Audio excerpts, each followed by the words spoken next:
the oven.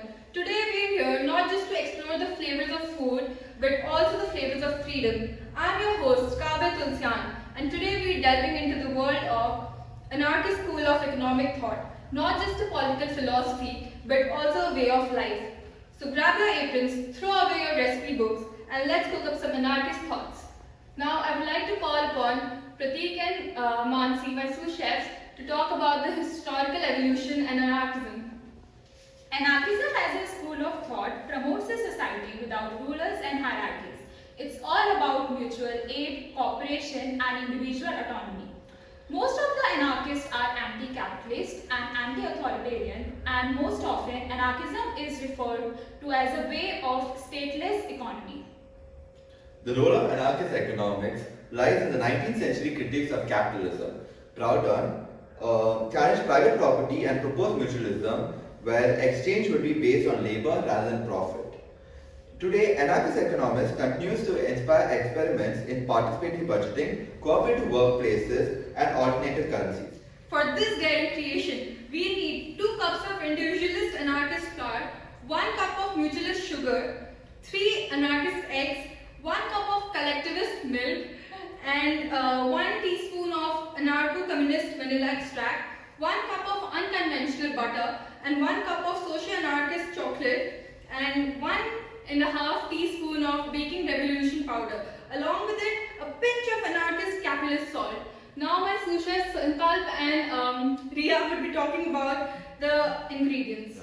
Now let's stir up the resistance. Embrace the chaos, my friends. The first ingredient, mutualism, was observed by Pierre-Joseph Proudhon as a post-capitalist vision, abolishing wage labor and landlordism.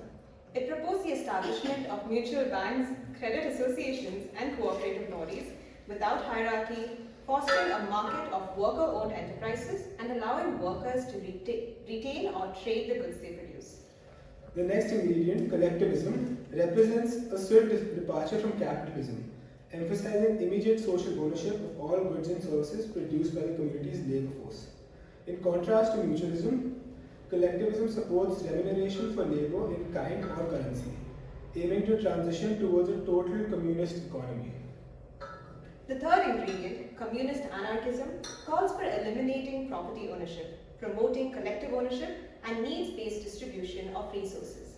In contrast to collectivism, this ideology opposes any form of remuneration for labor contributions, whether in currency or kind.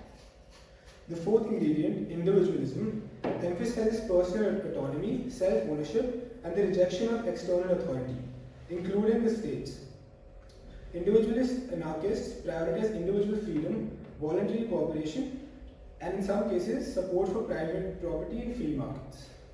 The last ingredient, anarcho-capitalism, is a political and economic philosophy advocating for the elimination of the state, promoting voluntary interactions, private property rights, and free market capitalism as the basis for society. Now that our cake has emerged from the oven, rebellious and golden brown, now for the piece de resistance, decorated with the symbols of freedom, we have Pratik and Riya tasting the cake and giving a review to us.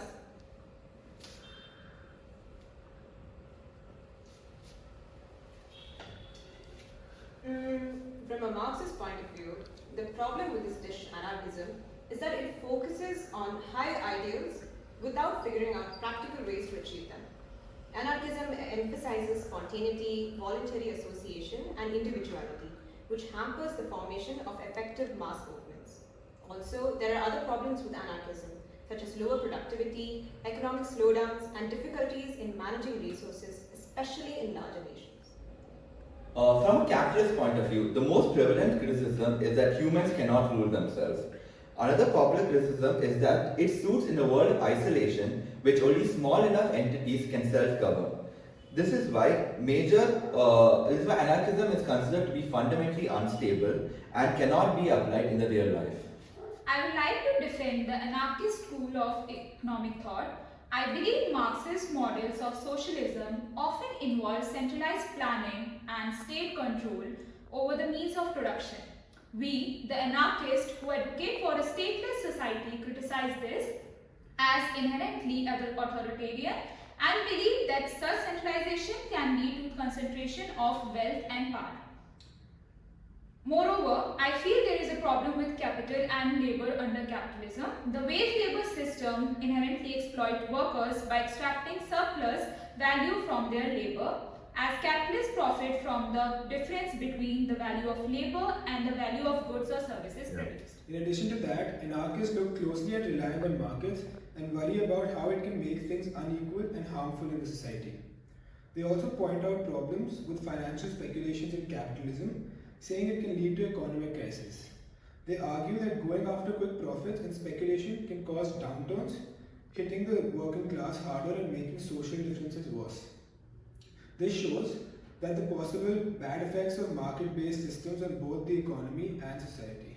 In the anarchist kitchen, we bake the cake of dissent, where each ingredient represents a facet of the anarchist vision. As we savor the sweet taste of rebellion, it's important to acknowledge the critiques, concerns about instability, motivation, and scalability. Just like in the world of baking, finding the right balance of ingredient is the key. In this culinary journey through anarchist economics, the debate persists, reminding us that questioning existing system and seeking alternatives is a crucial exercise. Whether you're stirring up a rebellion in the kitchen or challenging economic norms, remember, it's not just about the cake. It's about the call to culinary and societal revolution. Stay hungry for the change.